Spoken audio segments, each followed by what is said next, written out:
Well, hello and welcome again to our reading of the Greek New Testament. And I have recorded the rest of Mark's Gospel, but I've been asked to add in the so-called longer endings and the shorter ending of Mark's Gospel. The longer ending does not appear in the earliest manuscripts.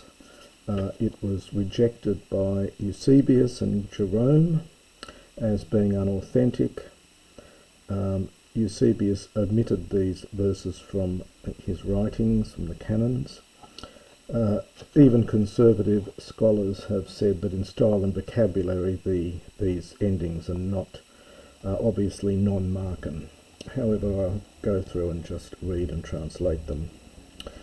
So, Anastas de proi prote sabatu ephane proton Maria te Magdalene parhes ek bebleke heptadaimonia. So, having arisen early on the first day, well, the Greek says first day of the Sabbath, it's the first day after the Sabbath, so this is on the Sunday. He was seen. It's an aorist passive. You could say he appeared. It's from Phino. It is technically an aorist passive. He was seen firstly, or he appeared, generally translated, he appeared firstly to Mary Magdalene, from whom ek bebleke, this is a pluperfect without augment. So you'd normally, if it was done with an augment, you'd have an augment in here between the ek and the beta, but it's a pluperfect, as you see from the ending, so it's a pluperfect ending without augment, which is not uncommon at all in Biblical Greek and in earlier Greek as well. You'll often see it in Homer. So from whom he had cast out 7 demons.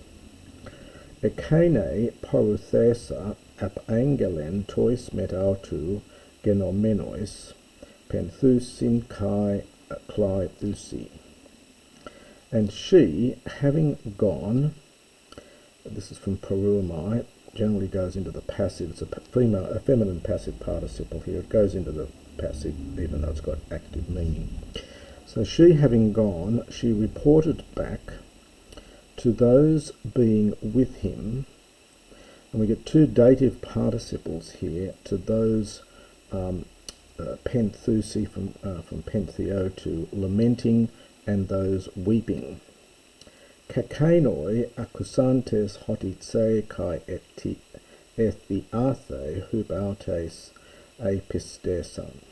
This is from kai ekanoi, and those ones, having heard that he is alive and that he had been seen by her, they disbelieved. This is from apisteo, it's the aorist, and this is from theaomai, and this is the passive from theaomai, that he had been seen by her, they disbelieved. Meta de tauta dusin ex auton peripatusin ephanerothe en heteromorphe poromenois eis agron. And after these things, he was seen, or perhaps he appeared, so he was seen, or he appeared, probably is better again, it's passive, but it's often with active meaning with this verb. So he appeared to 2 from among them, so to 2 of them, as they were walking. And he appeared as they were walking, for them going into the field in heteromorphe. Now what this means, I'll leave it to the commentaries. It means, it's literally in a different form, presumably in a different form than had been seen by Mary Magdalene. It's not clear what it means precisely, but it's literally in a different form.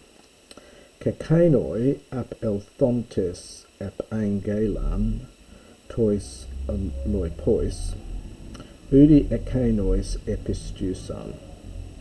So kakanoi for kai ekanoi. So, and those ones, having returned, having gone back, they reported back to the rest, to the remainder of the disciples, and nor did they believe those ones in them, nor did they believe them. So pistuo plus the dative. So neither did they believe them.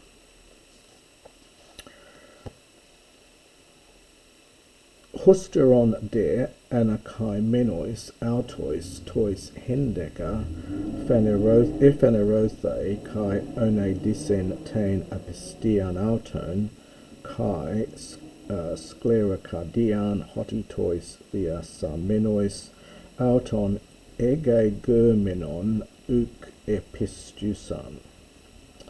And afterwards, this is an adverb here, husteron, afterwards, he appeared to them reclining, from anakami, to them reclined, to the 11 who were reclining. They were reclining, presumably having a meal.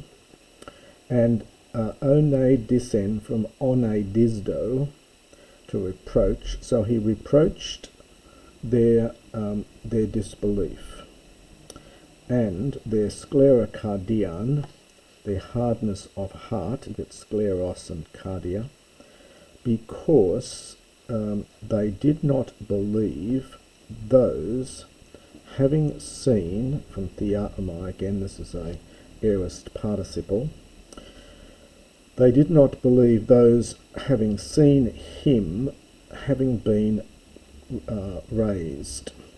Now this is an odd form here. It's a perfect passive participle from egero.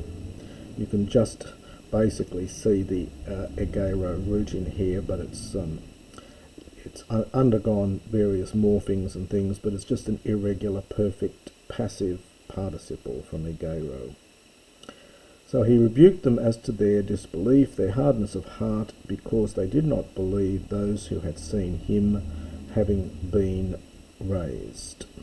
Kai apenautois, and he said to them, Poruthentes eston cosmon hapanta keruxate to euangelion passe te ktise.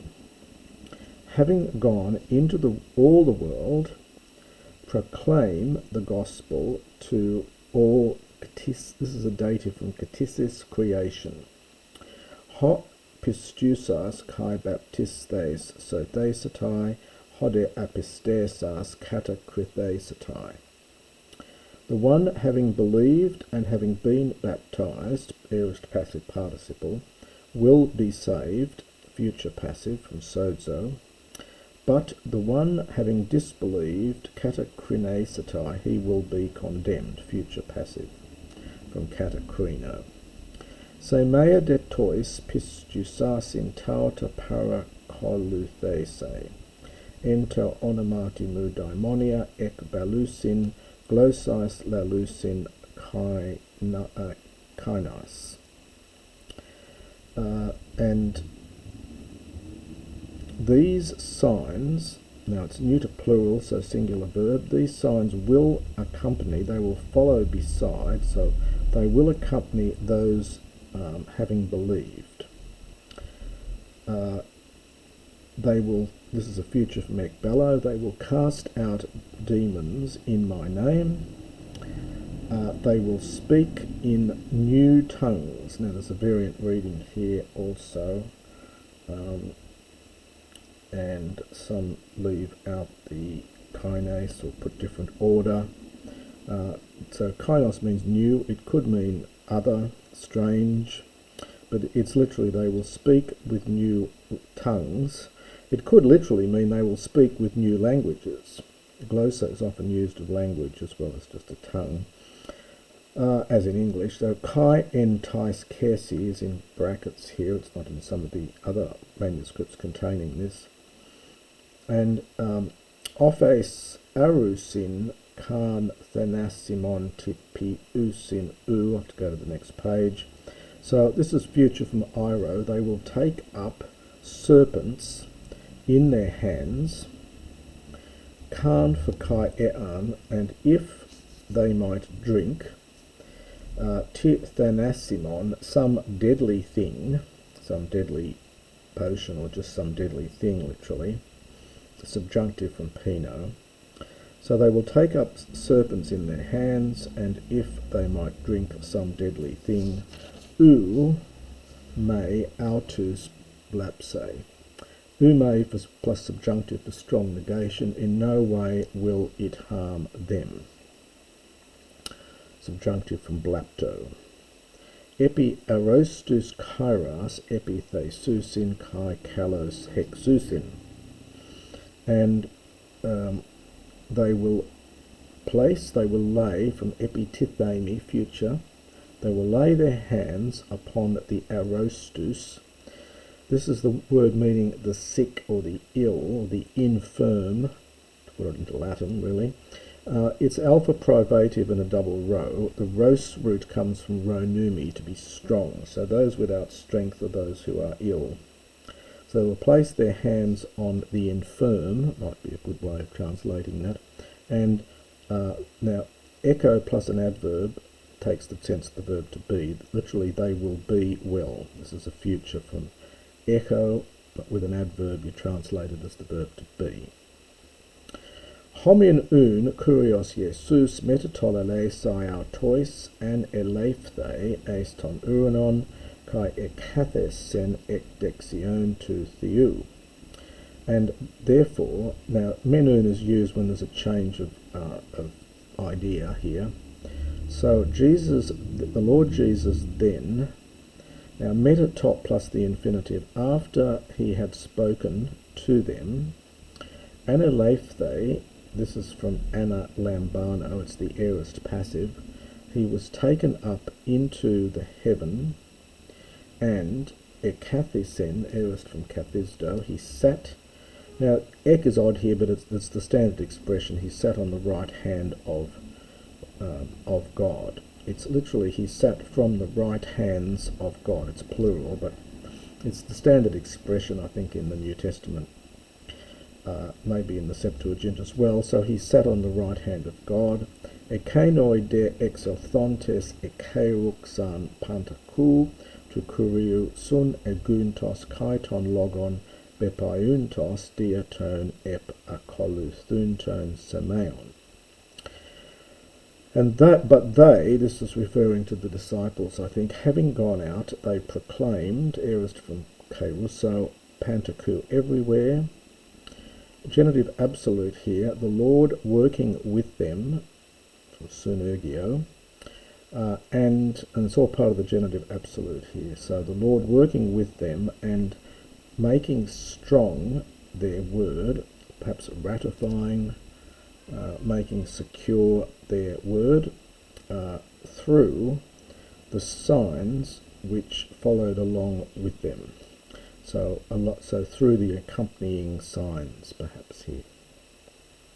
That's the end of the shorter, the longer ending of Mark, and there is a shorter ending which also is probably coming much later again. Mark's Gospel ends so abruptly that various people felt they need to write extra endings to it, and this is another shorter one. Also rejected by most scholars, that it doesn't fit in with Mark's language. It was probably written in the 2nd century, and it cannot be from the hand of Mark. So panta de ta parangelmena tois periton petron sun tomos ex angelam metadetauta kai autos hoiesus apo anatoles kai acridusios apes stalendi auton tohieron kai aphthaton kerugmates ion niu soterias amen. So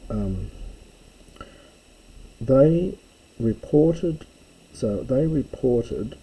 sun tomos means a kind of in summary form, in short form. All the things having been reported to them regarding Peter. So this is referring to the appearance of Jesus to Peter, apparently. So they reported, briefly might be a good one for sun tomos. It's connected with temno, to cut. It means to sort of cut down keep a long story short, to cut a long story short, as we say in English. So they reported briefly all the things having been reported to them regarding Peter. Metadata, but after these things also, Jesus himself sent them out from ex apostello. So sent them out, apo anateles, this means from the rising. It's connected with anatello, to rise. So it means the rising of the sun, kai acridusios, as far as the setting of the sun. So it's from the east to the west, but literally from the rising and as far as the setting. He sent them out,